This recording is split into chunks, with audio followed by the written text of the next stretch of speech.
وبه نستعين الصلاة والسلام على إمام غر الميامين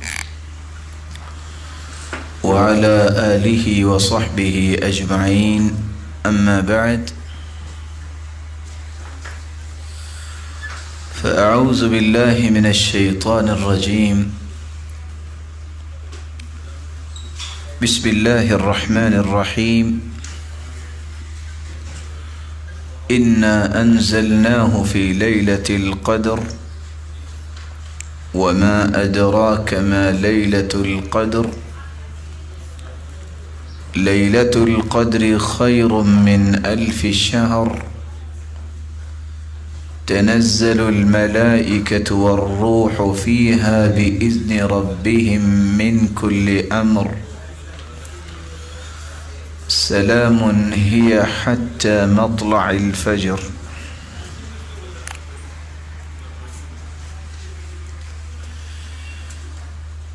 گزشتہ سے پیوستہ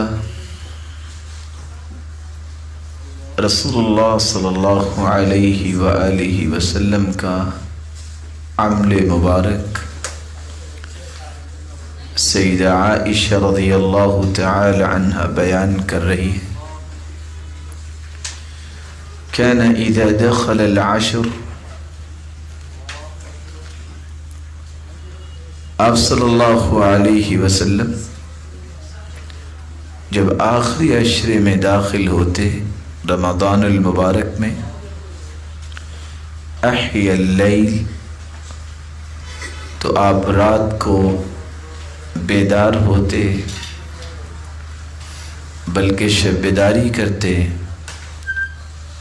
وجد وشد المئزر،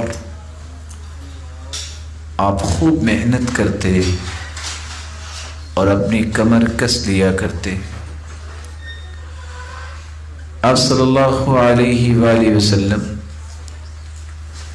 رمضان المبارک کے آخری عشرے میں اتنی کوشش کیوں کرتے، اور آپ ان آخری مبارک راتوں میں کون کون سے اعمال بجا لاتے، جس کے متعلق چند باتیں ہم نے پچھلی مجلس میں بیان کی، اور ہماری گفتگو شروع ہوئی تھی لیلۃ القدر کے متعلق۔ لیلۃ القدر یہ اندازے والی رات اور یہ فیصلے والی رات کو کہتے ہیں۔ عربی زبان میں لیلہ رات کو کہا جاتا ہے، اور لفظ قدر یہ قدر یقدر سے ہے، اور اس کا مطلب ہے کسی معاملے کی تدبیر کرنا، دیکھ بھال کرنا، تیار کرنا، معین کرنا، فیصلہ کرنا، جمع کرنا اور حکم عائد کرنا۔ اللہ تعالیٰ کا یہ فیصلہ ہے کہ رب تعالیٰ اس رات میں پورے سال کے فیصلوں کو معین کر دیتے ہیں، اور اس کی دیکھ بھال کے لیے فرشتوں کی ذمہ داریاں لگا دیتے ہیں، اور اس کی تدبیر کے لیے ڈیوٹیاں تقسیم کر دی جاتی ہیں۔ یہ اللہ عز و جلال ایک ہی رات میں پورے سال کے فیصلوں کو جمع کر کے اناؤنس کروا دیتے ہیں۔ یہ مبارک رات، جس رات میں جبریل علیہ السلام کے ذریعے رسول اللہ صلی اللہ علیہ وآلہ وسلم پر قرآن مجید کے نزول کا آغاز ہوا،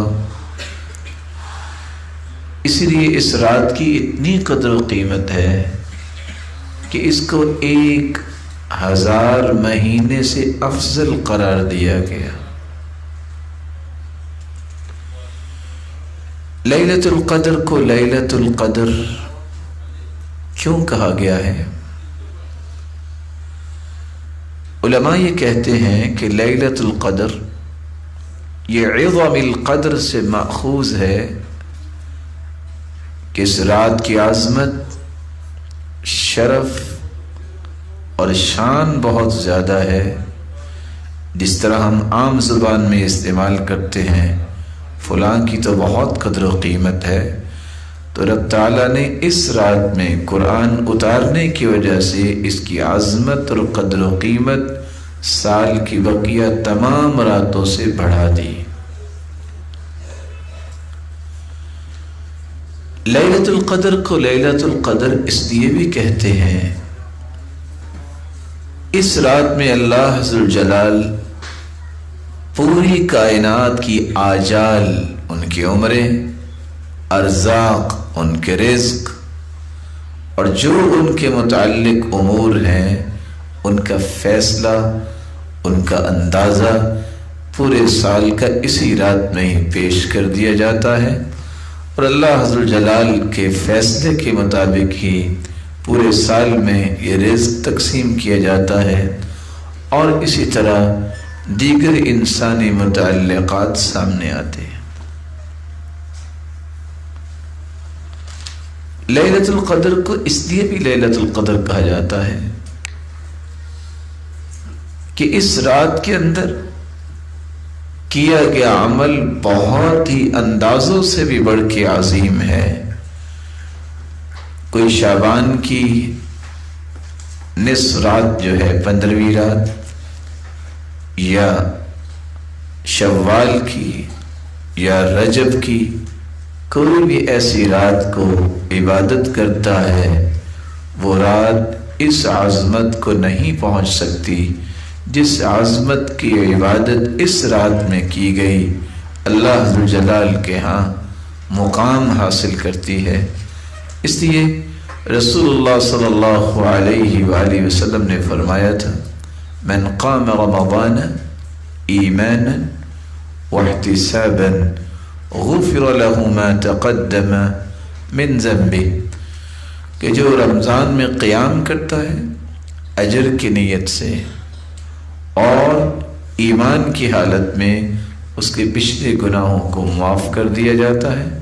اور دوسری روایت جو صحیح بخاری کی ہے 1901، من قام لیلۃ القدر، جو لیلۃ القدر میں قیام کرتا ہے ایمانا واحتسابا، ایمان کی حالت میں اور رب تعالیٰ سے اجر و ثواب لینے کی نیت کے ساتھ، تو اللہ عز و جلال اس کے گناہوں کو معاف کر دیتے ہیں.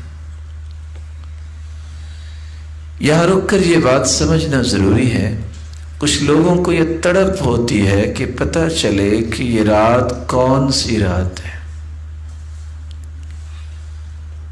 مسلمانوں میں سے اگر کسی کو علم ہو یا نہ ہو، ہر دو صورتوں میں اجر سے محروم نہیں ہوتا.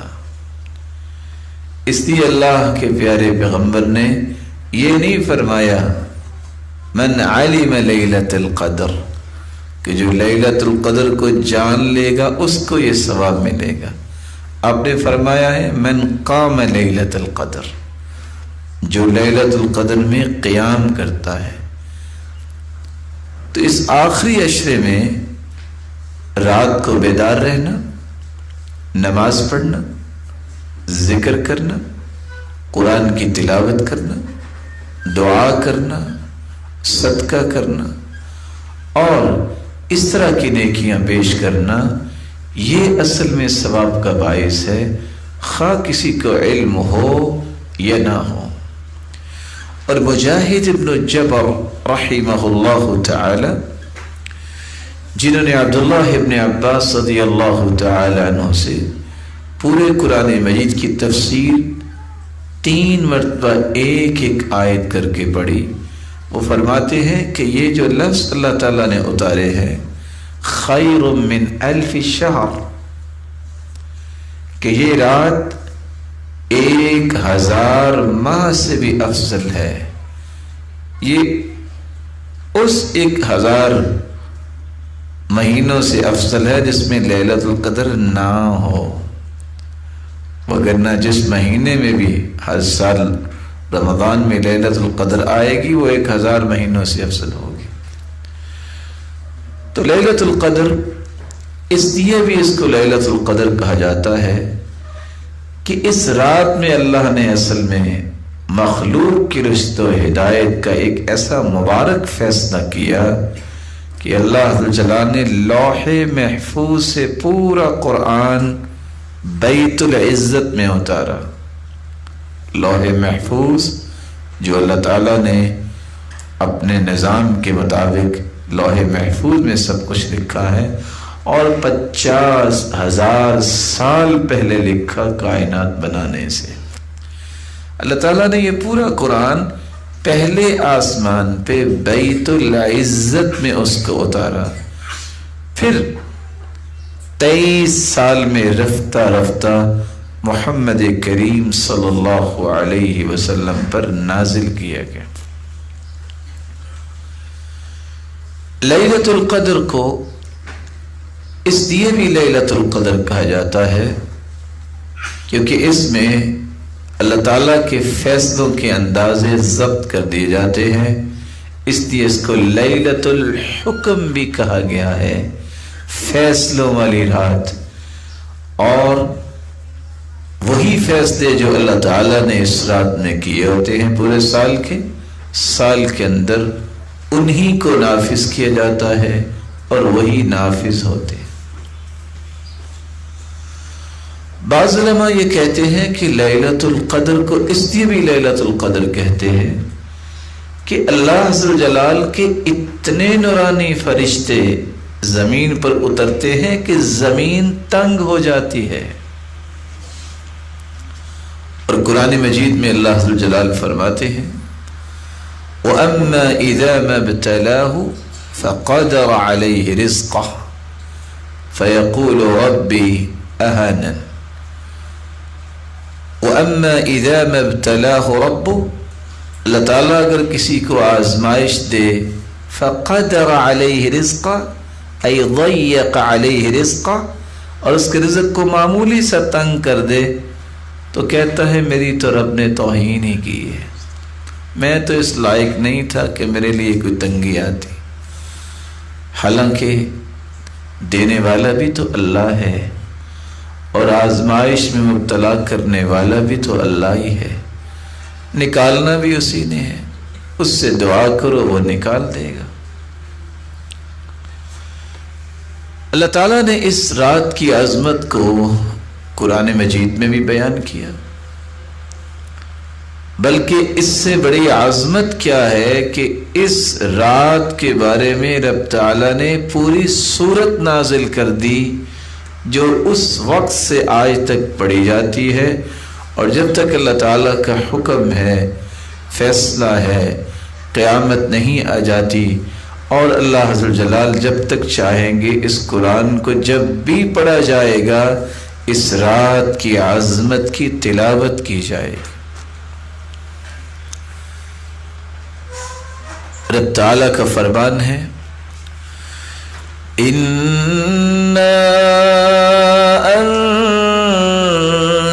أنزلناه في ليلة القدر وما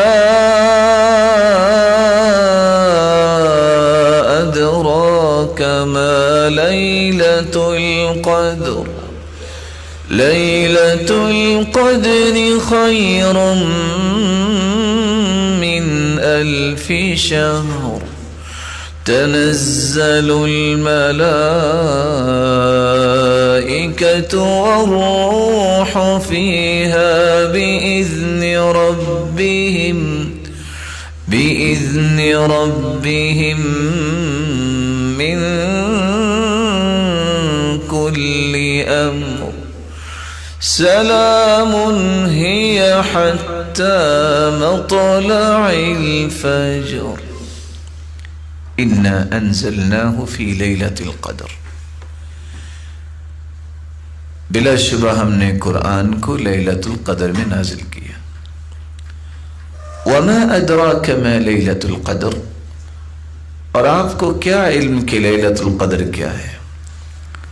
سلف صالحین یہ کہا کرتے تھے جہاں بھی قرآن مجید کا انداز یہ آ جائے وما ادراک، آپ کو کیا علم کہ یہ کیا چیز ہے، اس کا مطلب ہے کہ اللہ تعالیٰ کسی عظیم چیز کی خبر دینے لگے ہیں، اس طرح کی آیت کو غور سے سنا کرو۔ یہ اللہ تعالیٰ کہہ رہے ہیں، آپ کو کیا علم کہ یہ کیا ہے۔ تو یہ انداز جو ہے قرآن کا، یہ کسی عظیم چیز کے بارے میں خبر دینے کا انداز ہے، اور اللہ تعالیٰ نے یہ لیلۃ القدر کے بارے میں بھی یہ انداز اختیار کیا ہے۔ وَمَا أَدْرَاكَ مَا لَيْلَةُ الْقَدْرِ لَيْلَةُ الْقَدْرِ خَيْرٌ مِّنْ أَلْفِ شَهْرٍ، لیلۃ القدر تو 1000 مہینوں سے افضل ہے، اور 1000 ماہ 83 سال 4 مہینے اگر کوئی عبادت کرے تو اس سے بھی افضل عبادت کا اجر و ثواب اس کو ایک رات میں مل سکتا ہے جب وہ لیلۃ القدر کی رات میں عبادت کرتا ہے۔ اور آپ جانتے ہیں حدیث کے الفاظ ہیں اعمار امتی ما بین 60 الی 70، میری امت کی عمر جو ہے اس کی ریشو یہ ہے 60 سے 70 کے درمیان۔ 83 سال 4 مہینے کتنے لوگ زندہ رہتے ہیں، اور کتنے لوگ ہیں بلا شبہ 7 سال کی حکم میں نماز پڑھنے کے لیے اولاد کو کہا جاتا ہے۔ اب 7 سال کی عمر میں اگر کسی کو کہا جائے 10 سال کی عمر پہ سرزنش کی جاتی ہے، تو 10 سال یہ اگر کسی کی 93 سال عمر ہوگی تو تبھی تو وہ 83 سال کی عبادت اس کی ثابت ہوگی، شرط یہ ہے کہ وہ نمازی ہو۔ کتنے لوگ ہیں جو اتنی زندگی پا لیتے ہیں، اور یہ ایسی مبارک رات ہے جو ہر سال رات آتی ہے جو 83 سال 4 ماہ کی عبادت سے افضل اور بہتر اجر و ثواب اپنے نام اعمال میں لکھوا لیتا ہے۔ اور اللہ اگر کسی کو توفیق دے دے اور وہ یہ رات بیت اللہ میں گزارے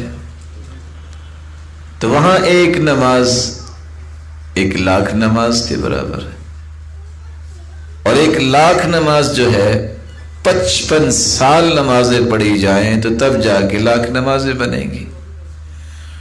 تو آپ اس 55 سال کو ذرا ملٹیپلائی کیجئے کہ یہ شخص کتنا خوش نصیب ہے کہ اس نے زندگی کی ایک رات عبادت ایسی کی کہ وہ ایک مرتبہ کیا 2-3 زندگیاں بھی مل جائیں اس کو تو عبادت کر کر کے تھک جائے، اس کے برابر اس کو اجر نہیں مل سکتا۔ اور اگر نہیں بیت اللہ میں جا سکا، مسجد نبوی میں بھی حدیث کے الفاظ ہیں کہ 1000 سے بہتر اجر ملتا ہے، 1000 نماز کا ثواب ملتا ہے۔ یہ آخری عشرہ مسجد نبوی میں گزار لیں۔ تو رسول اللہ صلی اللہ علیہ وآلہ وسلم کی امت کے لیے اللہ تعالیٰ نے یہ آسانی فرمائی کہ پہلی امتوں کی عمریں زیادہ ہوتی تھی، اس امت کے لیے آسانی کیا ہے کہ اگر ان کی زندگیاں زیادہ تھیں تو آپ کو حسرت نہیں کرنی، جتنی بھی زندگی ہے اللہ یہ مبارک بنا دے، اچھی بنا دے تو یہ ان کی زندگیوں سے زیادہ افضل بن جائے گی۔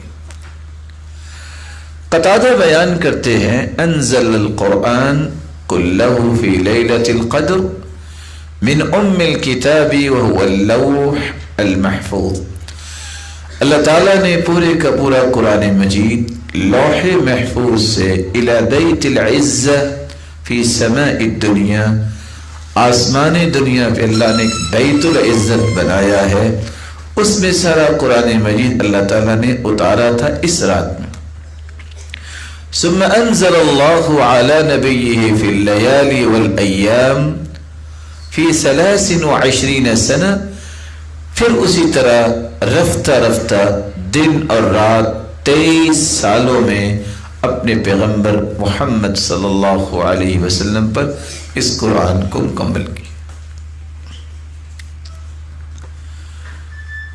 رسول اللہ صلی اللہ علیہ وآلہ وسلم نے اس لیے اس مبارک رات کے متعلق یہ الفاظ بول دیے تھے، من حرمها فقد حرم الخیر کلہ۔ صحیح الجامع کی روایت ہے 2247۔ اس رات سے جو محروم کر دیا گیا وہ بہت بڑی خیر سے محروم ہو گیا۔ ولا يحرم خیرها الا محروم۔ کتنی بڑی بات کہہ دی آپ صلی اللہ علیہ وسلم نے کہ اس رات کی خیر سے وہی شخص اپنے آپ کو دور رکھتا ہے جو واقعتاً رب کی رحمت سے محروم ہوتا ہے۔ اس سے بڑا محروم کوئی نہیں کہ جس کو اللہ نے اتنا مختصر موقع دیا کہ وہ زندگیاں عبادت اور ریاضت میں لگانے والوں کو اتنا مقام نہیں ملتا جتنا اللہ تعالیٰ ایک رات عبادت کرنے والوں کو اتنا مقام عطا کر دیتے ہیں۔ آپ صلی اللہ علیہ وسلم نے فرمایا، سیدنا ابو سعید خدری رضی اللہ تعالی عنہ اس روایت کی راوی ہے، من قام لیلۃ القدر، جو لیلۃ القدر میں قیام کرتا ہے، اور دوسری روایت میں فرمایا اتاکم شہر رمضان شہر مبارک، رمضان کا مہینہ آیا ہے اور یہ برکتوں والا مہینہ ہے۔ وفیہ لیلۃ ہی خیر من الف شہر من حرم خیرها فقد حرم۔ اس میں ایک رات ہے جس کو لیلۃ القدر کہتے ہیں، جو اس رات سے محروم ہو گیا وہ اللہ ذو جلال کی بہت بڑی رحمت اور خیر و برکت سے محروم ہو گیا۔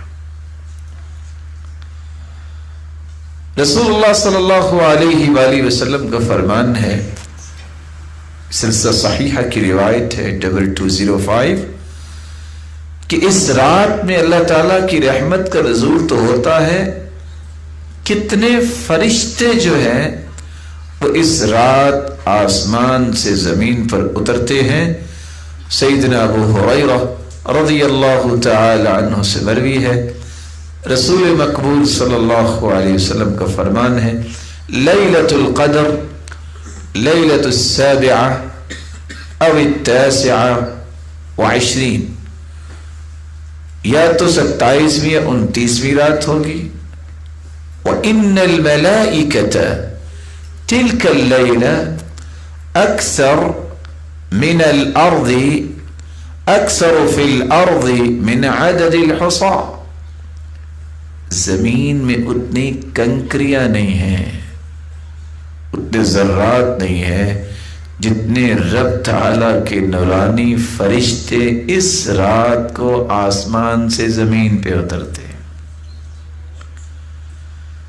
رسول اللہ صلی اللہ علیہ وآلہ وسلم نے قرآن مجید کی روشنی میں اس رات کی ایک اور فضیلت بھی بیان کی ہے، اور قرآن مجید کی وہ آیت صحابہ کرام کو بھی سنائی، فیہا یفرق کل امر حکیم۔ یہ ایسی رات ہے، یفرق کل امر حکیم، ہر چیز کا فیصلہ کیا جاتا ہے۔ تعجب کی بات یہ ہے کہ جن راتوں کے بارے میں فیصلے کی بات آتی ہے امت اس کو بھول گئی، اور چند انسانوں کی کشید کی گئی باتوں کے پیچھے چل کے اپنے آپ کو رب کی رحمت سے دور کیا جاتا ہے۔ اس رمضان کے بارے میں اتنا اہتمام نہیں ہوتا جتنا انسان 15ویں شعبان کو اہتمام کر رہا ہوتا ہے، جس کی کوئی بھی دلیل نہیں ہے۔ اور ہم پچھلی مجلس میں بیان کر چکے ہیں کہ رب تعالیٰ نے 3 باتیں قرآن مجید میں بیان کی ہیں، ان تینوں کو سمجھنا چاہیے۔ ایک آیت میں فرمایا اِنَّا أَنزَلْنَاهُ فِي لَيْلَةِ الْقَدْرِ، ہم نے قرآن مجید کو لیلۃ القدر میں نازل کیا۔ دوسری آیت میں فرمایا اِنَّا أَنزَلْنَاهُ فِي لَيْلَةٍ مُبَارَكَةٍ، ہم نے قرآن مجید کو مبارک رات میں اتارا۔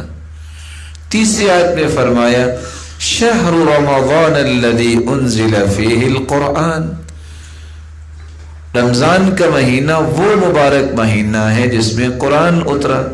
اب ان تینوں آیتوں کو جمع کیجیے.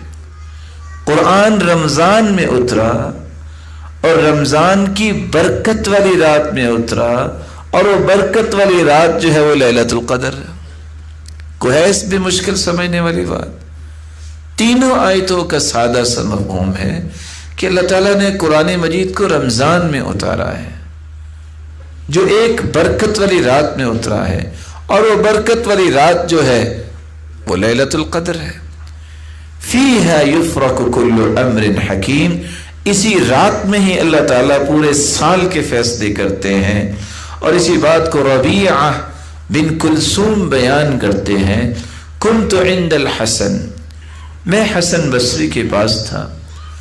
فقال له رجل، ایک آدمی کہنے لگا، یا ابا سعید، اے ابو سعید، لیلۃ القدر فی کل رمضان، یہ آیت جو ہے فیہا یفرق کل امر حکیم، یہ ہر سال لیلۃ القدر کی رات ہے؟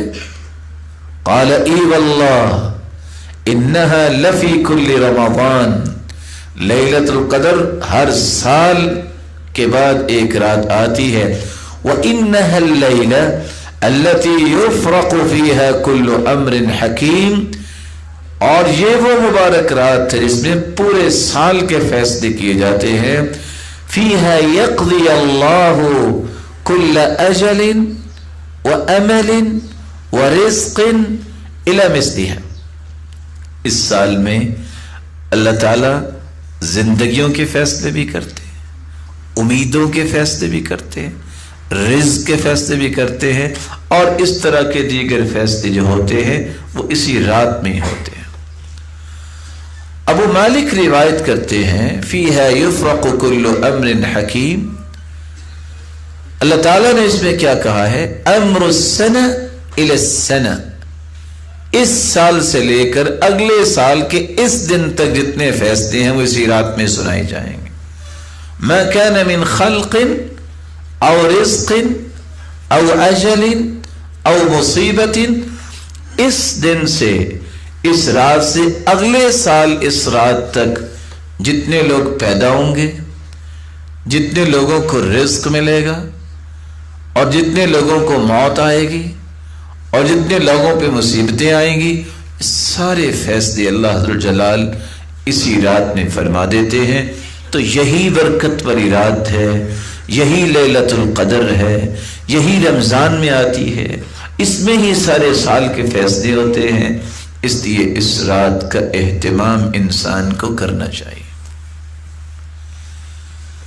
سوال یہ ہے کہ اگر کوئی اہتمام کرنا چاہے، ویسے تو یہ آپ بات سن چکے کہ جاننا ضروری نہیں ہے کہ کون سی رات تھی، عمل کرنا ضروری ہے.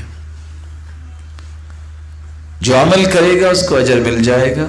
اس لیے وہاں یہ نہیں کہا کہ من علم لیلۃ القدر، بلکہ فرمایا من قام لیلۃ القدر، جو لیلۃ القدر میں قیام کرتا ہے. لیکن اگر پھر بھی انسان اس کی نشانیوں کو جاننا چاہے، سمجھنے کے لیے شوق ہوتا ہے انسان کو، تو کن نشانیوں سے پہچانے کہ لیلۃ القدر کی فلاں رات تھی؟ شیخ محمد بن صالح العثیمین رحمہ اللہ تعالی روایات کو جمع کرنے کے بعد چند نشانیوں کا تذکرہ کرتے ہیں. لیلۃ القدر کی چند نشانیاں ہیں. سب سے پہلی نشانی قوت الاضاءہ والنور فی تلک اللیلہ. اس رات روشنی کچھ انوکھی سی ہوتی ہے، لیکن یہ روشنی شہر میں آپ اس کا اندازہ نہیں کر سکتے. یہاں تو لائٹنگ ہی بہت ہوتی ہے. اس روشنی کا اندازہ وہ کر سکتے ہیں جو لوگ شہر میں نہیں، صحرا میں ہیں، بادیہ دیہاتوں میں ہیں، جہاں لائٹنگ نہیں، وہاں اس رات کی روشنی یا نور کا اندازہ کیا جا سکتا ہے. دوسری نشانی الطمأنینہ. اس رات جو انسان کو قلبی سکون محسوس ہوتا ہے وہ بقیہ کسی رات پہ محسوس نہیں ہوتا. انشراح الصدر، شرح صدر انسان کا دل کس طرح خوشی کے ساتھ مسرور ہوتا ہے، کس طرح دل کا سکون انسان کو ملتا ہے جب وہ اس رات کی عبادت کرتا ہے، اور انسان طمأنینت اپنے دل میں محسوس کرتا ہے جو بقیہ راتوں میں محسوس نہیں کرتا۔ تیسری نشانی ان الریاح تکون فیہا ساکنہ، اس رات نہ تو کوئی آندھی آئے گی اور نہ ہی کوئی زلزلہ آئے گا، پرسکون رات، ہوائیں بھی رکی ہوں گی، معمولی جس طرح انسان زندگی میں کبھی محسوس کرتا ہے کہ آج رات کتنی اچھی ہوا، اس انداز سے تھی کہ وہ ہوا بھی تھی اور کوئی شور و غل بھی نہیں تھا، اور کتنی پرسکون اور پرسرور تھی۔ وہ کیفیت اللہ تعالیٰ اس رات میں پیدا کرتے ہیں جو بقیہ راتوں میں نہیں ہوتا۔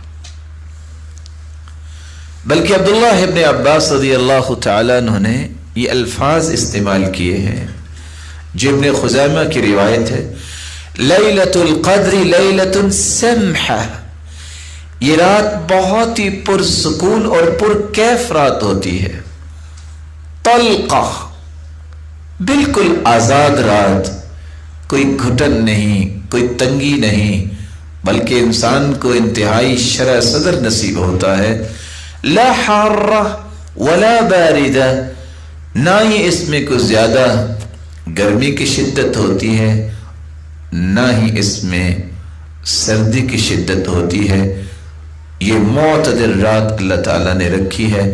تصبح الشمس صبیحتها ضعیفة حمراء، اس رات کے بعد جب سورج نکلتا ہے، ضعیفة حمراء، اس کی سرخی بہت کمزور ہوتی ہے، شعاعیں نہیں ہوتی، سفیدی ہوتی ہے۔ چوتھی نشانی، بعض دفعہ رب تعالیٰ نیک لوگوں کو خواب میں یہ دکھا بھی دیتے ہیں، جیسا کہ بعض صحابہ کو بھی دکھایا گیا تھا، اور جیسا کہ اللہ کے رسول صلی اللہ علیہ وسلم کو بھی خواب میں دکھا دیا گیا تھا کہ یہ لیلۃ القدر کی رات ہے۔ پانچویں نشانی، اس رات میں قیام کرنے کی لذت پورے رمضان کی راتوں کی لذت کے مقابلے میں بہت زیادہ ہوتی ہے۔ ابی بن کعب رضی اللہ تعالی عنہ نے ایک چھٹی نشانی بیان کی ہے، اور وہ کہا کرتے تھے، وَوَاللَّهِ، اور اللہ کی قسم، انی لَأَعْلَمُ أَيُّ لَيْلَةٍ هِيَ لَيْلَةُ الْقَدْرِ، میں جانتا ہوں کہ لیلۃ القدر کی رات کون سی رات ہے۔ کیسے جانتے ہیں؟ التي امرنا بها رسول اللہ صلی اللہ علیہ وسلم، جس رات کے بارے میں اللہ کے رسول نے ہمیں حکم دیا، کس بات کا؟ بقیامها، کہ ہم اس میں قیام کریں۔ یہ لیلۃ صبیحۃ 27، یہ 27ویں رات کے بعد جو صبح ہوتی ہے، اور اماراتها، اور اس کی نشانی یہ ہے، ان تطلع الشمس فی صبیحۃ یومها بیضاء لا شعاع لها، جب 27ویں رات کے بعد 27ویں دن سورج نکلتا ہے تو اس کی شعاعیں نہیں ہوتی، اس کی سفیدی بس نظر آتی ہے۔ اور یہ روایت صحیح مسلم کی ہے 179۔ اور ابی بن کعب رضی اللہ تعالی عنہ کی دوسری روایت سنن ابی داود میں 1378 میں یہ الفاظ بھی موجود ہیں کہ جب سورج نکلتا ہے تو کس طرح، مثل الطستی، جس طرح ایک کھلا تھال ہوتا ہے، لیس لها شعاع حتى ترتفع، جب تک سورج بلند نہیں ہو جاتا اس وقت تک اس کی شعاعیں نہیں ہوتی۔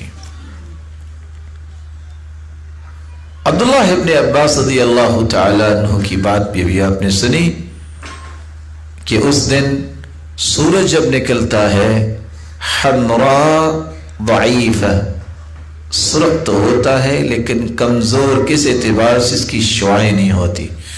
تو یہ چند نشانیاں اس رات کی بیان کی گئی ہیں۔ یہاں رک کے بھی یہ بات سمجھنی چاہیے کہ آخر اللہ تعالیٰ نے اس رات کو مخفی کیوں رکھا ہے؟ اگر اللہ تعالیٰ بتا دیتے کہ یہ رات ہے تو چلو کوئی ہمت کاری لیتا، انسان کی تو یہی خواہش ہوتی نا، کام مختصر ہونا چاہیے. اب 10 راتیں کون جا کے، چلو 1 رات ہوتی، چلو کو ہمت کر ہی لیتے. اصل مقصود کیا ہے؟ اس کو مخفی رکھنے کا اصل جو راز ہے وہ یہ ہے کہ ان تمام راتوں میں انسان عبادات کرے، اللہ عز و جلال سے تعلق کو مضبوط کریں، اور یہ امید رکھیں ہو سکتا ہے کہ یہ رات ہو سکتا ہے کہ یہ رات ہو، اور اسی طرح ان کی یہ 10 دن رب تعالیٰ کے ساتھ خوبصورت گزر جائیں. اور اللہ عز و جلال نے اگر اس میں حکمت ہوتی بتانے کی تو اللہ ضرور بتا دیتے. ضرور اس میں اللہ تعالیٰ نے حکمت ایسی رکھی ہے جس کے بارے میں ہمیں علم نہیں ہے، اور یہی اللہ تعالیٰ کے فیصلوں کے وہ راز ہیں جن کے بارے میں اللہ نے نہیں بتایا، تو وہاں ایمان لانا اور اس پہ کاربند ہونا ہی ہماری عظمت کی اصل میں نشانی ہے. اللہ تعالیٰ نے اس میں کوئی ایسے راز رکھے ہوں گے. سب سے پہلا راز تو یہ ہے جو ہمیں سمجھ آتا ہے، جو ہم سمجھ سکتے ہیں کہ خفیہ چیز، گمنام چیز بے قیمت نہیں ہوتی، جتنی زیادہ خفیہ چیز ہوتی ہے اتنی زیادہ قیمتی ہوتی ہے. اس لیے شہرت کی حرص نہیں ہونی چاہیے. اس طرح اچھل ابھل کے کام کرنے کی ضرورت نہیں ہوتی. نہیں کوئی جانتا، رب تو جانتا ہے نا. جیسے لیلۃ القدر کو رب تو جانتا ہے نا کون سی رات ہے. اس لیے کہنے والے نے خوب کہا تھا نا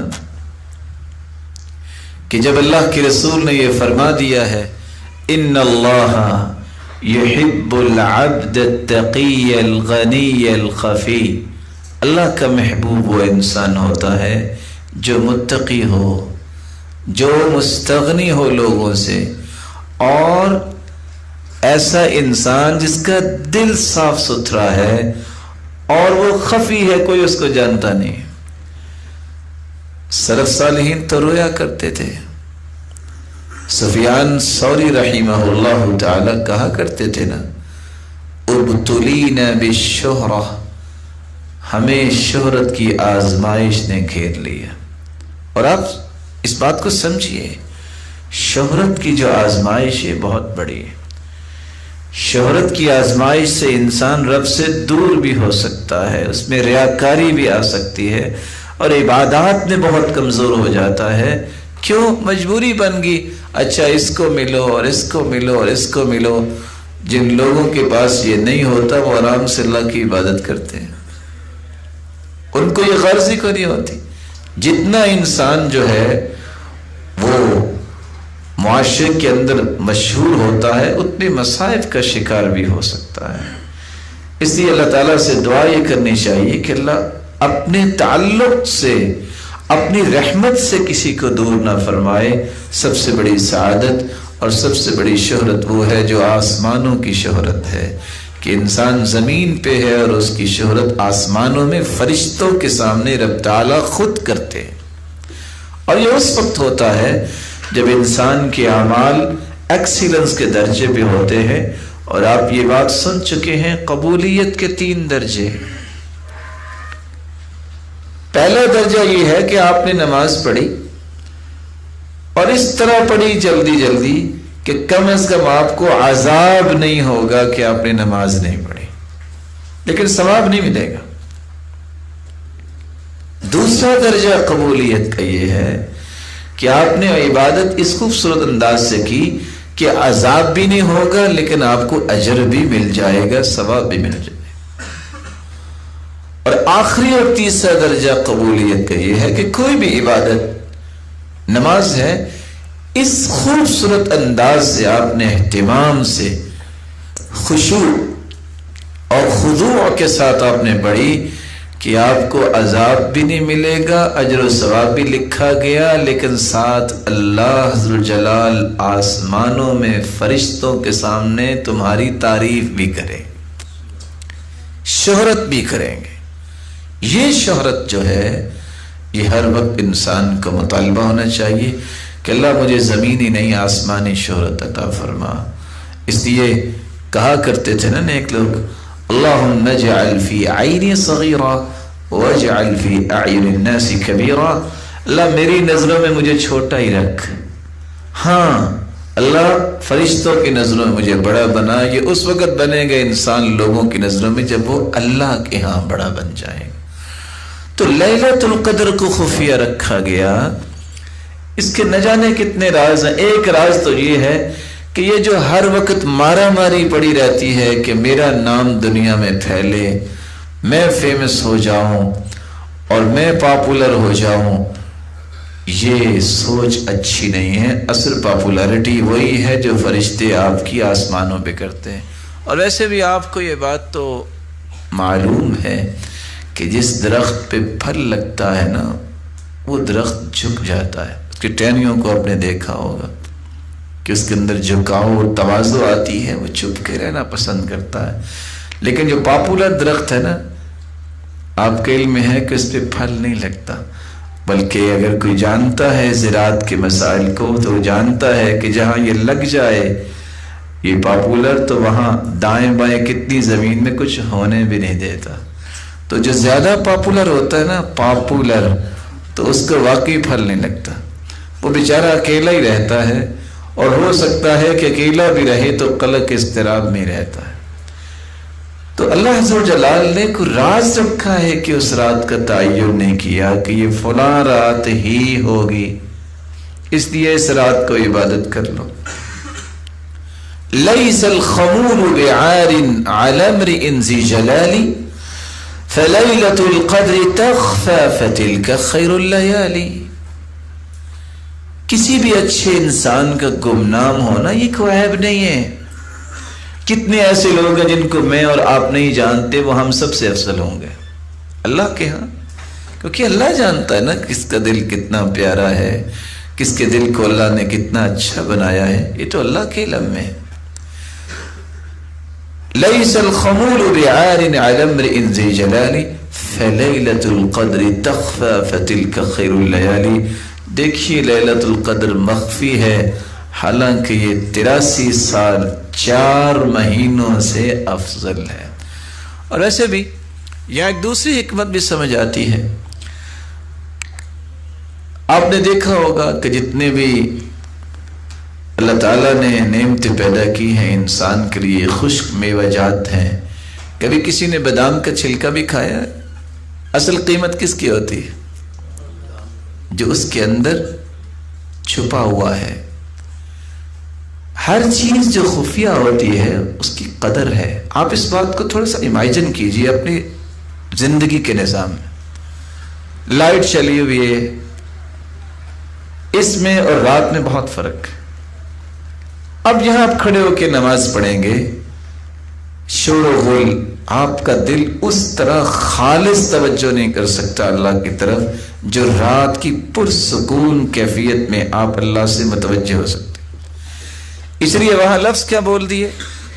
صلاۃ الرجل حیث لا یراہ الناس تضاعف علی 25 صلاة حیث یراہ الناس۔ لوگوں کے سامنے آپ جو نماز پڑھتے ہیں وہ نماز، اور وہ نماز جو لوگوں کی نظروں سے اوجھل ہو کے پڑھتے ہیں، اس نماز اور اس نماز میں فرق کیا ہے؟ یہ خفیہ نماز لوگوں کے سامنے پڑھی گئی 25 نمازوں کے برابر ایک نماز ہے۔ اس لیے آپ نے دیکھا ہوگا، آپ بھی مساجد میں جاتے ہیں، میں آپ کی خدمت میں گزارش کروں گا، آپ انتظامیہ سے گزارش کیا کریں، بھئی نماز پڑھنی ہے تو 1 سے 2 لائٹیں کافی ہیں، جلا لیں۔ وہاں 150 لائٹ جل رہی ہوتی ہے، جی رمضان ہے آخر، بھی رمضان تو ہے، اس میں تو کوئی شک نہیں۔ نماز میں تو آپ نے کوئی موتی نہیں نہ پرونے ہیں، وہاں تو آپ نے اللہ سے باتیں کرنی ہیں، تو آپ اپنی ضرورت کے مطابق 1-2 لائٹیں جلا لیں۔ لیکن آگے سے آپ کو جواب ضرور ملے گا جو آج کل بھی دیا جاتا ہے کہ بل آپ کو آتا ہے۔ آپ ان سے ضرور کہیے کہ اللہ تعالیٰ آپ کی مدد فرمائے اور آپ کو پیسے دے، لیکن ضروری ہے کہ آپ بلوں میں لگا دیں، آپ کسی فقیر مسکین کو دے دیں، آپ کسی نیکی کے کام پہ خرچ کر دیں، صرف اس نمائش میں لگانے۔ اصل راز کیا ہے وہ سمجھیے۔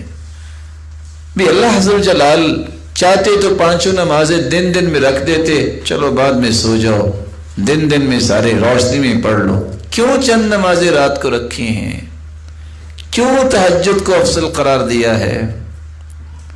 انسان جب ظہر عصر کی نماز پڑھتا ہے نا، تو اگر کوئی متقی ہو، کوئی نیک ہو، تو نماز پڑھتے پڑھتے کچھ آیتیں پڑھے، اللہ کا خوف، اللہ کی جنت کی طلب، تو اس کو رونا آئے تو وہ روتا نہیں ہے۔ کیوں؟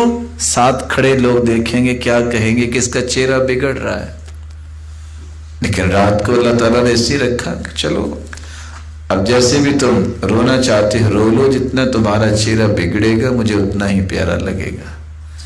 اسے ایک اور راز بھی سمجھ آتا ہے جو آج کل کے معاشرے کی ضرورت بھی ہے۔ لوگ شاید سمجھتے ہیں کہ بے پردگی سب کے سامنے آنے سے بہت جو انسان کی قدر و قیمت ہوتی ہے۔ اللہ نے قدر و قیمت رکھی ہے تو کس کی؟ جس کو چھپایا ہوا ہے۔ اللہ ذو الجلال نے اس لیے لیلۃ القدر کو چھپا کے رکھا ہے کہ اس کی تلاش کرو، کیسے؟ عمل صالح کے ساتھ، عبادت کے ساتھ، ریاضت کے ساتھ، ذکر و اذکار اور قرآن مجید کی تلاوت کے ساتھ۔ رسول اللہ صلی اللہ علیہ وآلہ وسلم کا فرمان ہے، انی خرجت لأخبرکم بلیلۃ القدر۔ آپ صلی اللہ علیہ وسلم گھر میں تشریف فرما تھے، آپ کو خواب میں دکھا دیا گیا کہ لیلۃ القدر کون سی ہے۔ صحیح الجامع کی روایت ہے 2461۔ آپ جب باہر نکلے، وَتَلَحَّ فُلَانٌ وَفُلَانٌ، تو دو ساتھی آپس میں تو تکرار کر رہے تھے۔ آپ صلی اللہ علیہ وسلم فرماتے ہیں، میں جب باہر نکلا کہ میں اپنے صحابہ کو بتاؤں کہ یہ رات ہے، فرفعت، جب دو آدمیوں کے جھگڑے کو میں نے دیکھا، میں متوجہ ادھر ہوا، وہ میرے ذہن سے اٹھا لی گئی۔ وَعَسَىٰ أَن يَكُونَ خَيْرًا لَكُمْ، اور یہ بھی تمہارے لیے بہتر ہے، فَالْتَمِسُوهَا فِي السَّبْعِ وَالتِّسْعِ وَالْخَمْسِ، اس لیے اس کو 7 میں، 9 میں اور 5 میں تلاش کرو۔ کیا مطلب 7 میں؟ 27ویں میں، 30 میں یعنی 29 میں، اور 5 سے مراد 25ویں۔ اس کو دونوں طرف سے آپ استعمال کر سکتے ہیں۔ جب 9 کہیں گے تو آخری 10 دنوں میں آخری رات جو ہے 30ویں سے پہلی بھی 9 ہوگی اور 21ویں میں اس میں آ جائے گی جب اوپر سے گنیں گے۔ 5ویں ادھر سے اور 5ویں ادھر سے آپ 23ویں اور 25ویں بھی شامل کر لیں گے، اور 7ویں کا معنی 27ویں رات۔